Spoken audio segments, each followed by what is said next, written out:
podcast. My name's Grant. And I'm Meg. And we are back, and we're going to do some filtering and searching and sorting and things like that this morning. And just kind of give you an idea for how you do that. And there's a couple ways to do it. The first way is kind of with all the built-in stuff in Coalesce, which is really all the filtering, which just comes kind of right out of the box for you. And then there's also another way to do it, which is using a data source. And we'll cover that kind of, I think in the next episode, we'll do that. We're just going to do this one this time. But it would be really cool if at the top of this page, we could like search the questions by some various fields, maybe be able to say, hey, I only want to see geography questions. And by the way, if you do see some additional questions, Meg has gone in behind the scenes and done a little more seeding, because this would have been not very fun if we only would have had just our like countries and capitals kind of questions. So anyway, thanks, Meg, for doing that. And yeah, so we're going to go in and just add some boxes. And so there's a couple of pieces here. There's the UI piece that we'll have to kind of put in at the top, which will be a search bar and then a drop down that's going to allow you to pick the categories you want to see, and then also a little sort thing that's going to allow you to sort based on some, I guess it's this field here, the category field. The category field. And then the actual code and behind the scenes to allow it all to get hooked up. So I don't think we're going to have any backend code for this because we already have our searching set up to search on the start of the question name and the start of the answer. So we're just going to reuse that same thing that we worked on in the past. Yep. So, okay, Meg, let's go ahead and get this done. Yeah, so we're actually going to give it to the questions page. And over here, I think so we're not going to do anything with this random question. That's just leave it at the top. It's like, hey, always there. We'll eventually move it probably. But under questions, let's see if I can make this a little bit. That's okay. It's a little squished, but so here under questions, let's just start with searching because that's probably the super easiest one. So we're just going to make a text field with Viewtify. So on the text field, you have your model. And I don't know if we talked about V models very much, but and here we're actually using a Viewtify text field as opposed to a Coalesce input field. Okay, so it's slightly different things. Yeah. So Coalesce basically just wraps up the field for you, the V text field or whatever. If you're using a C input, it'll choose whatever the right kind is. Yeah, but it will work with the Viewtify components. And then this V model is a two-way binding. So it means that whatever you put in here binds down to your V text field, and then as your V text field makes changes to that value, it emits kind of back up to here. So just a two-way binding. And then we're going to put in question.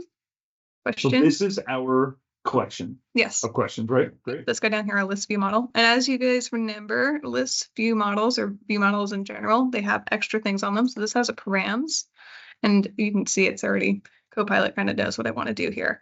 And then params has a search on it. So this is just, if you look at it, it's just these are just the parameters are going to get handed back when this method gets refreshed. Yes. So if you call this, if you fill in $params and then any of the properties underneath there, whenever you refresh that, it's just going to hand those back as parameters on the URL. Yep. So, and then this is just a string field that you can search with. So if I save that, you'll see the text field pop up here. Boom. And if I do something, nothing happens because it's not being refreshed. It's not being refreshed. Right. A great way to refresh this is you can either every time that like input changes, so you can do like an @input or something like that, but you can also just do an auto load. And this is similar to auto save. Use auto load, where whenever something changes, for example, it will refresh the list. Perfect. Great. Oh, and this is doing it contains too, so it's just you're fine. It is, yeah. I think we set this up. Awesome. Yeah, that's great. I don't know if we did that for the answers. I guess we did.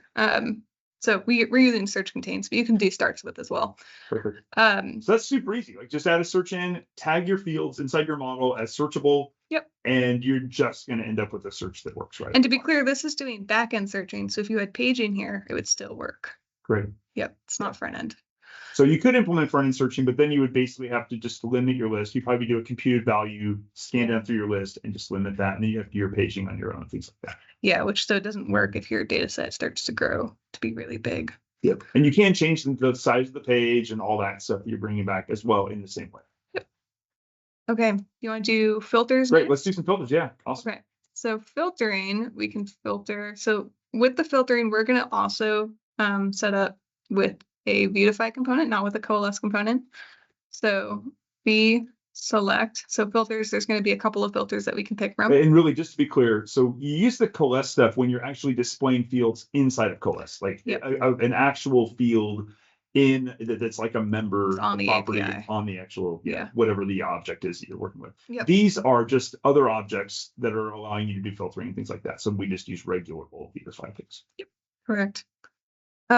So we're going to filter by, I think, the category. So we're going to have a drop down that's going to show you all the categories, and you'll be able to pick which one you want to filter. Oh, so multiple ones. So we Yep. send back a list. So this will show you some cool ways that Coalesce automatically handles lists and separate values, things like that. So the way that a vSelect works is you have to give it a list of items, and our items is going to be our category metadata. So if we come down here and we import this guy, our category. I see how you just type category and then it automatically just it's a little shorter than typing the whole thing. You don't have to type it all out. So you just type the name of the class or enum or whatever you're looking for, and you can just do the kind of control period and you'll get all the stuff. Yep, a little easier. Great. That's awesome. And you can even type this to be very specific,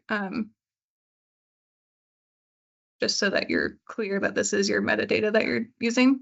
And you can do category metadata dot values. So there are your items, and then your item title. So before I do this, let's just see what this is going to look like. So you can see nothing because it has our list of values, but it doesn't. But those are objects. Has no idea how to display it. Yeah. So we're going to do item title equals. And I happen to know this, but you would just have to go and look at the values on the metadata if you want to figure this out. This is called display name. So that's the name of the value. Right. And the reason, so in this case, you have the colon in front of items because that is an actual expression that's getting evaluated. And the item title is just the name of the property that we're going to pull off of this object to show. Yep. And so we basically have to say that for the title and for the value, we're just going to tell it, here are the properties you're going to pull out. So display name and value. And now when you drop that down, there you go. We should have things in there. And when you click on it, it's going to, the underlying code is going to make the value set up to the value as opposed to like display. Yeah. And we don't have this bound to any view model right now. So it's kind of just losing whatever we click, but if we bound it to a view model. So let's just do that really quick. We're going to say filter by, and then come down here and we're going to add a little filter by ref. And then this is going to be of type string for right now, just for example. We will. And can we display that somewhere just so we can see, like just right underneath the box, just so folks can see kind of, hey, this is what it looks like. And this is actually a great way to do your filtering so that you get an idea of exactly what's going on. Okay, now that only lets us pick one right now. It does. So we want to make this multiple. Great. And if we make it multiple, we have to go change the type, but let's do that really quick. So there's multiple. It doesn't need any values. Now this is mad, right? Because we're doing it's a string, so we need to put it into an array. Okay. And then remember, this is a number. So, well, I could have typed it to a number. I typed it to a string, but it probably should have. The JavaScript doesn't nice. It doesn't really care, but this is probably what we want to type it as. So to say it's been populated or not. And now you can see. Great. We have a nice little array there. Like super easy. The Beautify stuff's awesome because it just provides exactly the data you want out, and then you can just bind it into that array, and you're good to go. Exactly. There's some other cool things you can do on here. You can say clear a Boolean, okay, and then those are technically Boolean values, but you don't have to specify, and you can just clear it out. Sure. So nice and easy. And now that does give us an empty array when you clear it, so it doesn't actually go back to null, but that's fine. So if we wanted to, we could initialize it to a just a regular, we could just do this too. So that'll make it consistent kind of across, right? There you go. And then we can give it a label. So filter by category. It doesn't capitalize things. Copilot doesn't know about capitals. It doesn't know. Correct. Great. Awesome. So now we have the stuff, the array that we need to hand back to the server. But how do we get it? How do we hand it back? Yes. So you can do this a couple ways. One way is you could, as you're clicking this, when you're ready to filter, you can have a little button that when you click it goes and does that filtering. But then that doesn't really work the same way the search works. Right. You kind of want that. Everybody's, I think, expecting as you type it goes. I mean, you just keep your UI paradigm consistent. But kind of the pressing enter or whatever. There's a lot of different ways to do it. Right? Yeah. So to get it to work automatically, you can do update, and then on the model value update, and then we can call a filter function. So let's go write this function down here. And then up there, that was an event. yes. So when the model value is updated, that you're going to call the function called filter. Yes. So there's this guy. And You then don't need any incoming parameters because we have the variable right there. yep, we don't need it because So this guy we already here. have it. It's filter by. And then we're gonna say questions dot, very similar to search, params dot filter equals, and then we're filtering by the category. I can spell it. Oh wait, there we go. And then filter by value. Now this is mad because this actually takes in only a string, which then maybe you ask, well, how do I filter by an array of things? Well, you actually just have to join. Just like that. So it's looking for a common separator list of values, and so we just have to say, hey, join all these values together as a string. Yep. And away we go. Now, the reason the filter works a little bit differently than the search is because the search just takes one thing. So the filter actually takes in an object that is the filter for each different parameter that, or any different field, right? So any field you can filter by just using this thing exactly. And you wanted to put a comma and then another thing, you could easily do that as well. Yep. So if you had multiple fields, you would want to kind of change this filter. You would still call the same filter. You wouldn't have one for each field. You just have a single filter that builds the filter for the entire list. You just pass into this object. So great. Let's give it a shot, and then let's look at the network to see.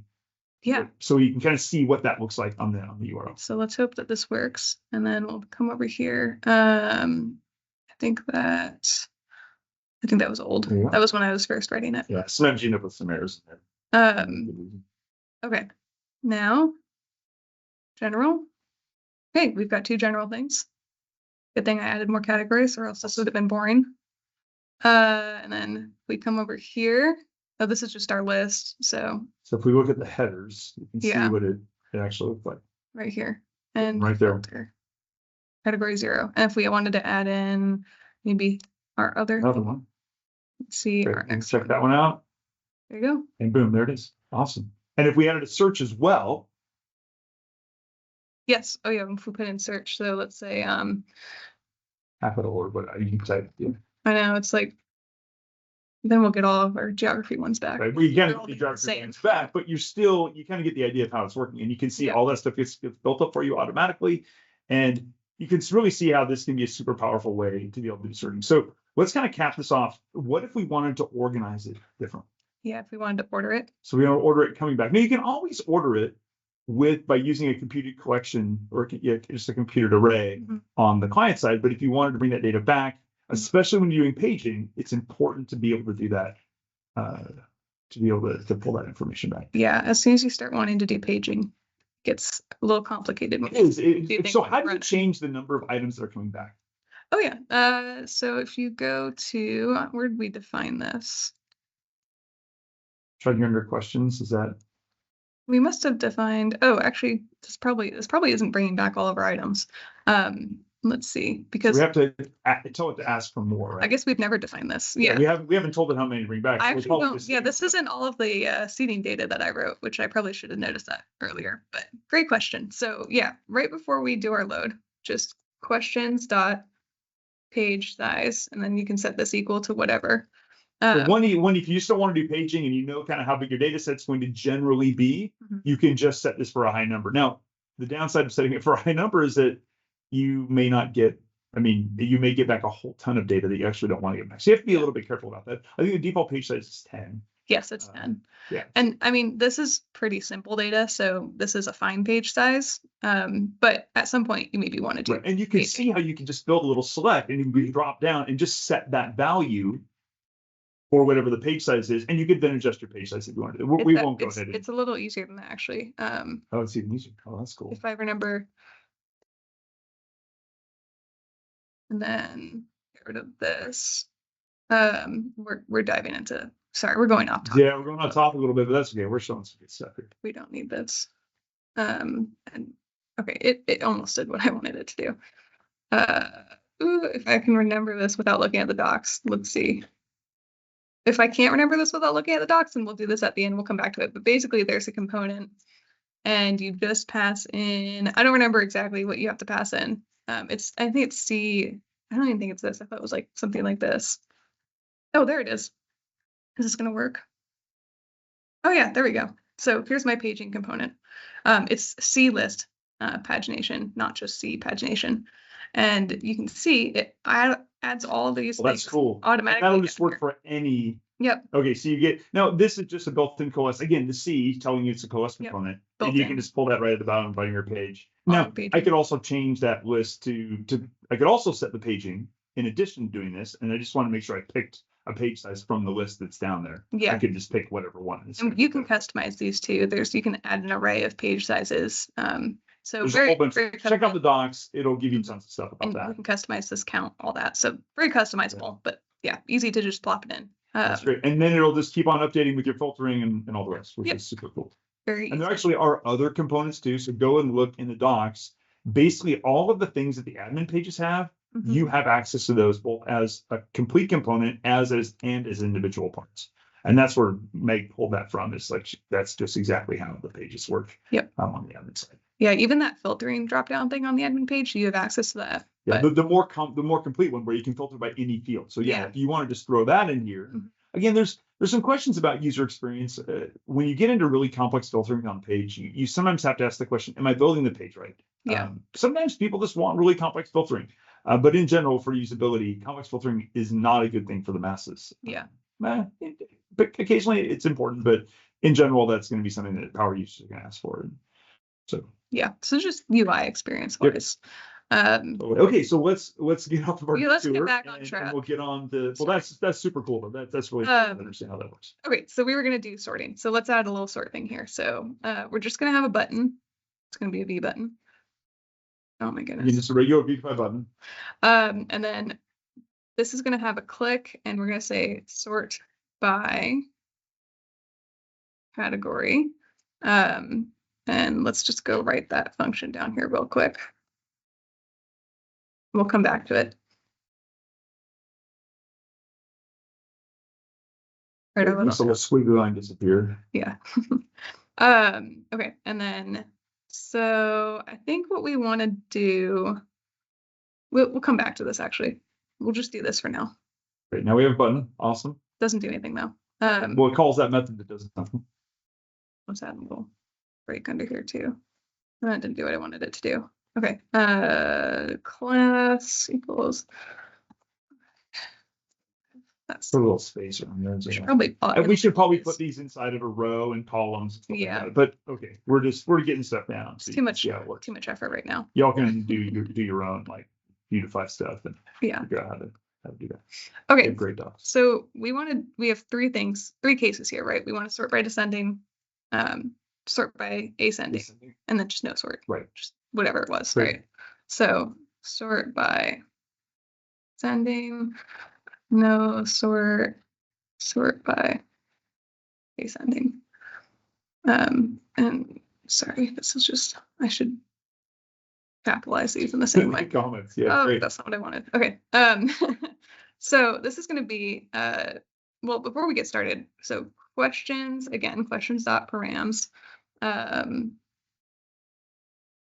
questions.params, and then there's order by, and you can see there's order by and order by descending, and this takes in the string. And the string that it takes in is actually the field. So if I wanted to order by category, this is going to order by descending. And now whenever I click this, you see that? It orders. Nice. But it'll only do that. And once you said it, you can't get out of it. Now it's not going to do anything else. That's just it. So what we actually want to do is we just want to have a couple of conditional cases to see which ones we have to switch between. So we want to first check if so we could like put an enum or something like that, or a bool that was kind of helping us. But we can also just check the variables right there. Yeah, so you could totally add like a little helper function up here to just keep track of the state. Just keep a variable. There's definitely a couple of ways to do this. But this is fine because we know we can kind of say order by is already equal to category, then we can check it. Yeah, and we're only doing category right now, so we can even shorthand this and cheat and say if it's even set. But maybe this will become problematic in the future if you add another order by.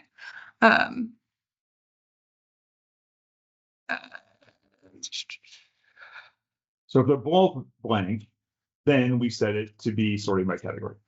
Yes, I was gonna say, so sorry, I'm losing my screen here. So let me just move this. Oh no. There we go. I can't see. So if it starts. the way that it's going to go through is it's going to sort descending and then no sort. and I mean, or and you could put it in whatever we can order, do but this we have to if you kind of want. lay this out so that Yeah. when you click it, you're going through multiple states. Yeah. So we're gonna say if order by is set, and so if you're ordering by ascending, then So- we're gonna switch to order by descending. So Yeah, so it feels like it should be ascending, descending, none. yeah, and I mean, the reason I'm doing it in this order is just because it's the easiest way to kind of fall through. I Okay. kind of thought through this a little Great, bit before we great. You started, just have this. You can do it however you want. It Um, doesn't make any. but that's why I've labeled them. That way it's clear which Yep. condition is what, because otherwise it takes a little bit of extra reading here to figure it out. And then this is actually going to be order by descending. So if we're already ordering by ascending, then we want to switch to order by descending, and then make sure that No, okay, not so. So if order by is something's in there Mhm. and there's nothing in order by descending, then we set the order by to null and we set order by descending to category. Great. And so this is just going to be a little pattern we're going to pick up. Now you could put a comma separated list of values in there, right? If you want to go by multiple fields. I don't know if you can do that, to be honest. You might be able to. I'll go check the docs real quick. That would be a good thing to check the docs on. You probably can though. And so now we're going to say if we're not ordering by anything, then we are going to, so if we've started and we don't have any order by, then we're going to order by ascending. So ascending and then descending, which maybe this should be in a different whatever. I mean, it's fine. People can do whatever they like. The idea is to give them options. And then this is just an else case. So then if we're not doing either of those, then we're going to go order by descending. And that is, oh, sorry. Order by nothing, right? We're order by nothing. There we go. Okay, that's confusing me. Okay, so just check through this. So if we're ascending, then we're going to go order by descending. If we're if we're ordering by nothing, then we're going to order by ascending. And then the last case is we're just going to reset the filter. Great. So now if I sort, so there's that sort, that should go to descending. And then last sort should go back to nothing, which it does. So that's correct. And we probably want a little indicator in the UI to say what we're doing. So let's write a little. So we could just have a little thing in there. And this is where maybe like a little enum or something could be helpful to set. So then you can just we kind of have to write some more logic here using these. So let's say order by icon. It's probably not best. No computer. It's pretty close. Okay. But this is problematic because now I have to read through this and make sure it's right. So if the order by is set, then FA sort, and who knows if that's right. I think this should be up. Yeah, probably. I think this should be down. Else if order by, that'll be an ascending, descending. Let's just go try it. Yeah, that's a good thing. You throw Copilot at it, you kind of look over the code, make sure it looks about right. Looks close. I don't know. We're gonna find out. We'll see what happens. And then we put our icon in there.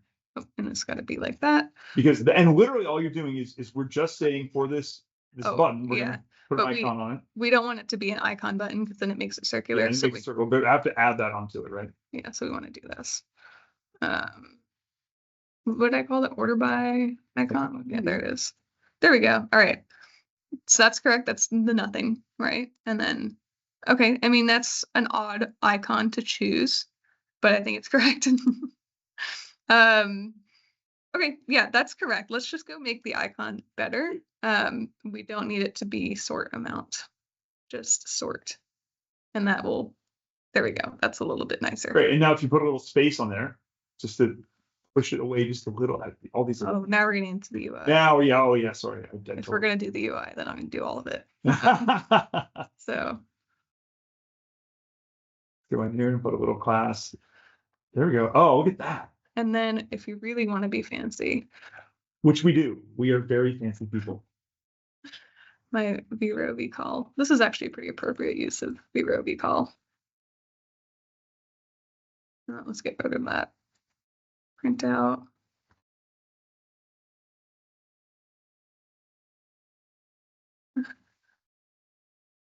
Almost lost my battery, so I'm gonna Yeah, we're running over.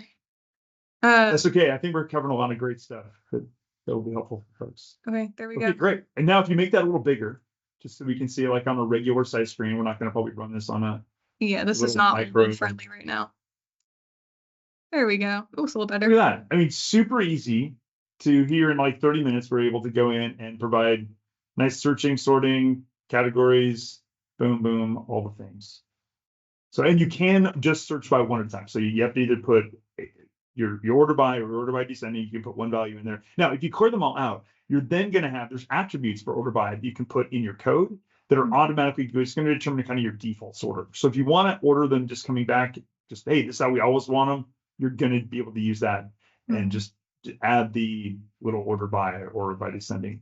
There's kind of a setup for how to do that. Check out the docs. If you want an episode on that, we can totally do one. But that's probably a good stopping spot. I think so. Anything else? Okay, so next time what we're going to do is cover doing something very similar to this, except doing it with a data source, which it's not necessarily better or worse. It's a little more of a it handles more complex use cases. For this use case, using these filters is probably the easiest and best way to do it. But if you have to do anything more complex than this, a data source is going to be right. And they're going to be strongly typed and things like that. So you're going to get some little advantages out of that.